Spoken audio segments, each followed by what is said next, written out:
So what I will be presenting you is the works done within CMEMS regarding in situ observation. So as you all know, in situ is complex, many processes are involved, and in order to monitor this from the inside point of view of the ocean, we need to have a multi-platform approach. And to do this, we need to connect and to integrate within the in situ TAC observation coming from a wide variety of a platform, from research and opportunity vessels to gliders, profiling floats with their versions that are under ice, which is ice dataset profilers. In some areas, the only platform that is working is sea mammals, because they are the only one able to find a hole in the ice area.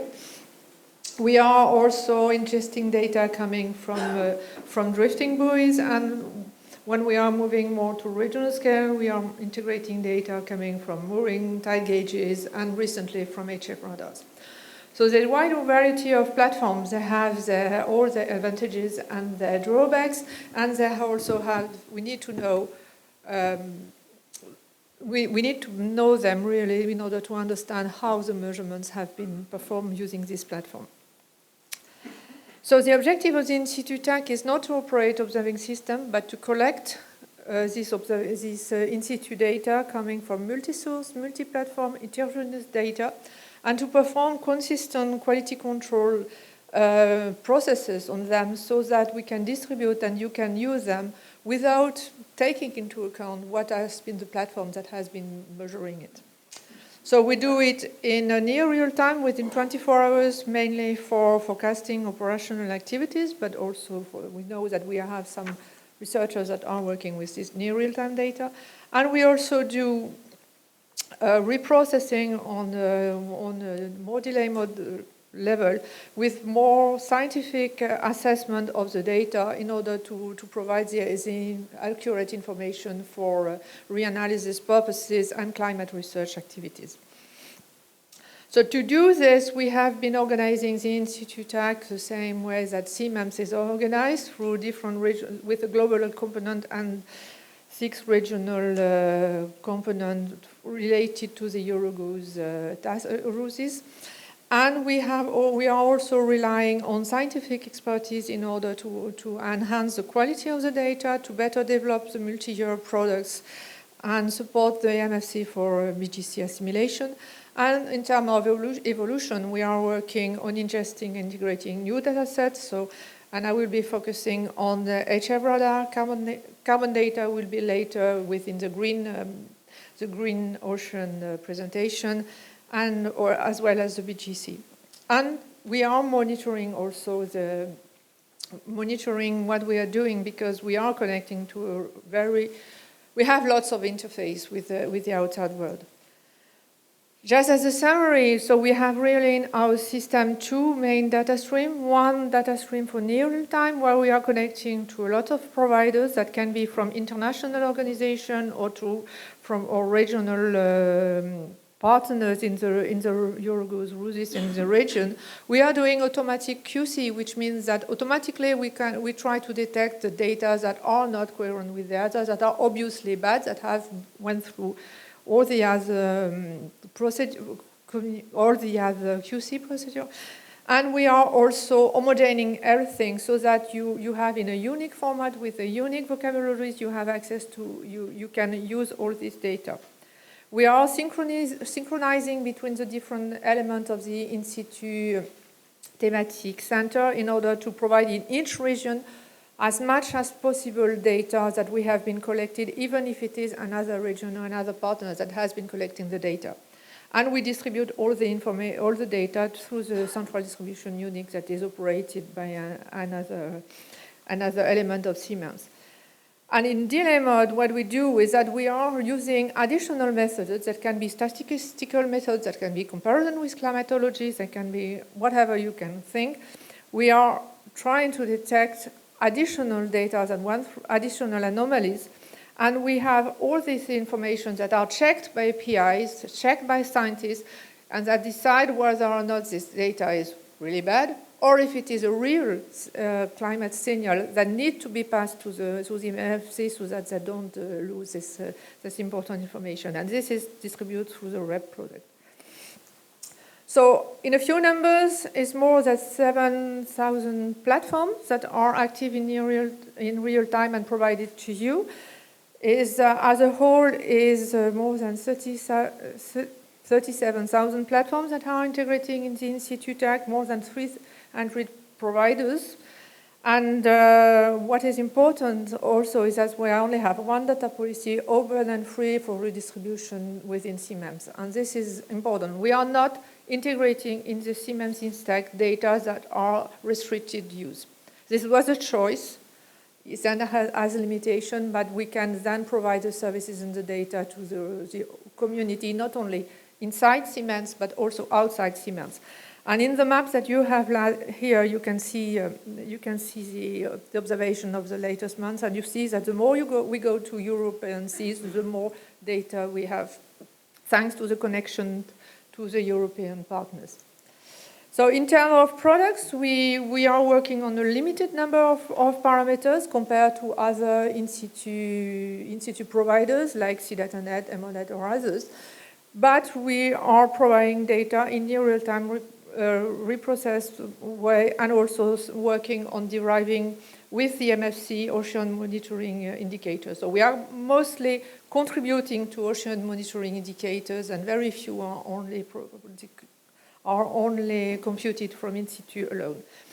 So in terms of addition and what we have been doing new in this period, we have been reducing, like Marina was saying this earlier today, we are reducing the gap between near real-time and reprocessed product, and now we are updating our product, reprocessed product, every 6 months, which means adding the latest 6 months to the product. And we have also been working on integrating new variables, carbon, that will be addressed in the Green Ocean talk, as well as chlorophyll, enhanced chlorophyll and oxygen data, but also radar HF, and I will be discussing on this. So what we have been providing new in this past year is, first, we have put on the catalog a new near real-time current product that was providing more visibility to something that we were doing previously but was not really visible, which is deriving current from the surface drifters. So we have, this is done on a weekly basis based on drifters and made available in real time. And we are also doing a drifter filtering, a 3-day low pass filtering, also on a monthly basis, and this is made available. So you have a poster on this in the poster session if you want to have more information. On the current product, we have an additional data set for the region C that is integrating HF radar. And HF radar is a process that has started from a service evolution project called INCREASE, and that we are gradually turning into operation within a near real-time product. So we are integrating first in near real-time HF radar, providing having a common way of processing it, and making some qualification and ingesting it in the Situ TAC. So we are starting with total velocities this year. We will be adding radial velocity next year, and as well as adding a reprocessed product next year next year. So it's a work in progress. It's done jointly with the Eurogos task team on HF radar, and jointly also in the improvement with the service evolution project and a user uptake project. So you will see gradually in this product new HF radar adding to the data collection while we are connecting the different systems.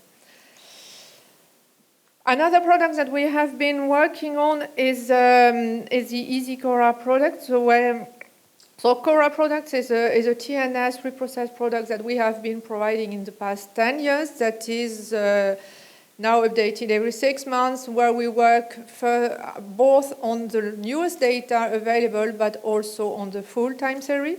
And we have been discussing on the MFC, saying, what are you doing with this product? Or is it fit for purpose? Do you have been discussing with the users, and especially during the training session, and we got feedback saying, there are some things that are not easy. You are in some areas mixing gliders with profilers. Why are you doing this? You are putting in a mooring directory. Tide gauges with mooring is not at all the same things. We would like to be able to find them more easily. So we are working on a new way to organize the near real-time multi-platform products in order to have this multi-platform, and we will change the organization, which will allow you to much more easily find the data that you need in this big batch of observations that we are providing continuously. So this new release will be implemented in July. We will be doing double production during all summer, and we will be there to help you to change to this new structure, and we think it will fit what some of the feedback that we provided us. So next step, we will be continuing to continuous improvement of the product on the quality, aggregate new data, extend coverage. We are working on biogeochemical, and especially we want to have this collaboration with EMONNet chemistry, because we really think that we need to work together in order to enhance this product. And we plan to continue to work on the current product, on especially adding new platform.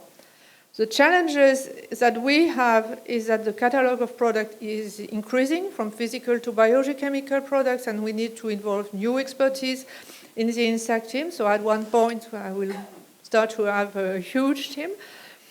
In situ requirements have been issued, but we have to be aware that Siemens is not funding operating any in-situ observing system, so we really rely in INSAC on observation provided by more than 300 institutes worldwide.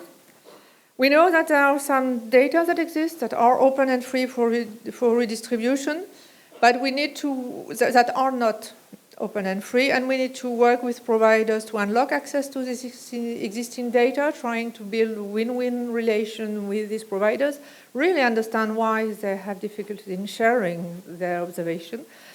And we have many providers that would like to keep track of their platform data usage as they need to report to their stakeholders. And we need then to find a way to provide feedback to them on the data usage.